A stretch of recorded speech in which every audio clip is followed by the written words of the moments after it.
So guys புதுசாக வந்திருக்கேன் எந்த ஒரு ஈவெண்ட்னா எப்படி எடுக்க போகிறதுன்னு சொல்லி தர போகிறேன். ஸோ வீடியோ யாரும் ஸ்கிப் பண்ணாதீங்க. ஸோ ஃபஸ்ட்டு வந்து பார்த்தீங்கன்னா இது மாதிரி சர்ச்னு ஒன்று இருக்கும் அவைலபிள்னு. அதை வந்து இப்படி இப்படி கிளிக் பண்ணால் எல்லோ கலரில் வரும். அது கிளிக் பண்ணிக்கிட்டே இருந்தீங்கன்னா கொஞ்சம் வந்து எத்தனை சர்ச் அவைலபிள் இருக்குதுன்னு காமிக்கிது பாருங்கள். இது மாதிரி கொடுத்துக்கோங்க. அந்த சர்ச்னு பட்டனை கொடுக்கணும். இது மாதிரி கொடுத்துட்டோன்னே ஃபுல்லாக வந்து எக்ஸாக வந்துருச்சு. ஸோ இந்த மாதிரி எக்ஸு வந்தால் எங்கேயாச்சும் இது கொடுக்கணும். இங்கே பாருங்கள், எஃப்எஃப் டோக்கன் கிடச்சிருச்சா. இப்போ என்கிட்ட வந்து 0 அவைலபிள் 0 இருக்குது. ஸோ இருங்க, கொஞ்சம் நேரம் கழித்து நான் வந்து பார்க்குறேன். ஸோ கைஸ் இப்போ வந்து என்கிட்ட சர்ச் வந்து 7 இருக்குது. ஸோ இப்போ எஃப்எஃப் காயின் நம்மளுக்கு தெரிஞ்சிருச்சு. அப்போனா அந்த எஃப்எஃப் காயின் வந்து 4 டப்பாவில் இருக்கும். அந்த 4 டப்பாவில் ஒரு டப்பா நம்ம கண்டுபிடிச்சாச்சு. இப்போ 3 டப்பா போட்டேன். இங்கே பாருங்கள், காயின் கிடச்சிருச்சு பாருங்கள், எஃப்எஃப் காயின். ஓகே, 3000 தந்திருக்காங்க. இப்போ அடுத்த ஸ்டேஜு. ஸோ இந்த அடுத்த ஸ்டேஜில் இந்த ஒரு பேனர், இந்த பேனராக அவத்தாரம் என்னன்னு தெரில. ஸோ இதுவும் வந்து 4 கட்டத்தில் தான் இருக்குது. நம்ம ஃபஸ்ட்டு இப்படியே பண்ணி பார்ப்போம். ஸோ இதில் கிடைக்குதான்னு பார்ப்போம். சரி, இதில் ஒன்று போடுவோம். எதுலையுமே கிடைக்கலங்க, எல்லாமே எக்ஸாக வந்துருச்சு. இந்த எக்ஸ் இருந்துச்சுன்னா அந்த இடத்துல அந்த இது இருக்காதுங்க. திரும்பி வந்து பார்த்தீங்கன்னா என்கிட்ட 7 இருக்குது அவைலபிள்.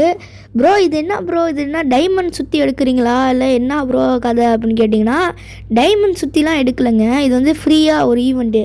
ஸோ மிஷன்ஸ்னு ஒன்று இருக்குது பாருங்கள். அந்த மிஷன்ஸில் நீங்கள் வந்து ஃப்ரீயாகவே அந்த சர்ச் எடுத்துக்கலாம். ஸோ சொல்லியிருக்கும் போதே நீங்கள் பார்த்துருப்பீங்க. ஸோ லாஸ்ட்டில் இருக்குது. எல்லாருக்குமே இது வராது. ஸோ எல்லாருக்குமே வந்து தனித்தனி ஒரு இடத்த கொடுத்து வச்சுருப்பாங்க. ஸோ நீங்கள் தான் கண்டுபிடிக்கணும். இப்போ வந்து இது என்ன பேனராக, ரெண்டுமே கொலாப்ஸ் ஆகுது, பேனர் அவுட்டாரான்னு. ஸோ ஏரியா 3, 4, 5 இருக்குது. மேலே பார்த்தீங்கனாலே உங்களுக்கு தெரியும். ஸோ 2 போடுங்க பாருங்கள், தெரியுதா உங்களுக்கு? பேனருக்கு இது அந்த பேனரோட இது. ஸோ அங்கே தெரியுதுன்னு நினைக்கிறேன் உங்களுக்கு. என்னடா நீ வீடியோ போடுறதுக்கு வந்து உங்களுக்கு வந்து சொல்கிறதுக்கு தான் நான் வீடியோ போடுறேன், ஃபாஸ்ட்டாக சொல்லிட்டியாடா, எங்களுக்கு ஒன்றுமே புரியல அப்படின்னு நினைப்பீங்க. ஸோ இங்கே பாருங்கள். ஸோ இப்போ வந்து தெளிவாக சொல்கிறேன்.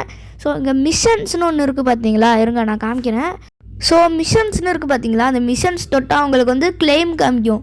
அதாவது அந்த ஏரியா மேப் சர்ச் இருக்குல்ல, கிளைம் மாதிரி காமிக்கும்.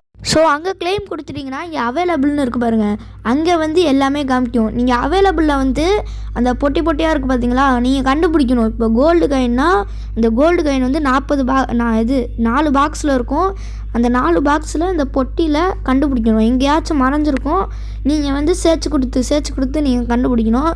ஸோ வீடியோ புரிஞ்சிருக்குன்னு நினைக்கிறேன். ஸோ புரியாதவங்கன்னா நான் வேறு வீடியோ போடுறேன். நான் ஏன் ஃபாஸ்ட்டாக சொல்லி முடிக்கிறேன்னா நீங்கள் யாரும் பார்க்க மாட்டீங்க வீடியோவை.